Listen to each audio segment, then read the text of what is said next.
I'm James Neville Taylor with the Builderall team.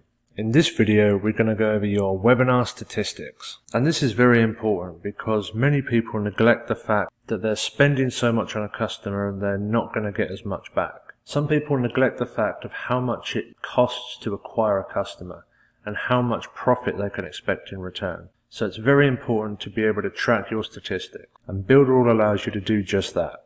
So to see detailed statistics about your webinar, scroll down to the Statistics tab. Here you can see how many people attended the webinar, people that registered for the webinar but did not attend, people that left before the webinar ended, and people who made it to the end of the webinar.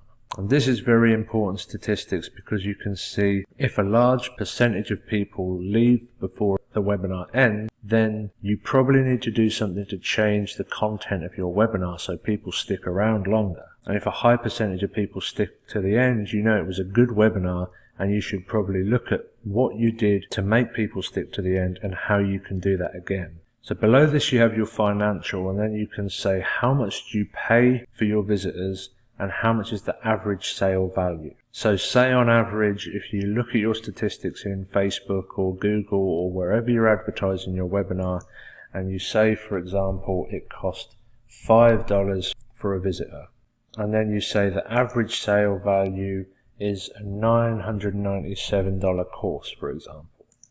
And as we didn't have anyone to the webinar yet, this is going to show infinity, infinity, infinity, infinity. But if we had people attended, then it would work out exactly how much you paid for the visitors against the average sale value and the percentage of people who bought. And it would give you your exact cost per lead, your cost per attendee, your revenue per attendee, and your profit per attendee as well. So very, very useful stats to have, and definitely something that you should always track when you're running a webinar, as when you're in the profit, then you can scale up, really start seeing some profit. So in this video we went over webinar statistics.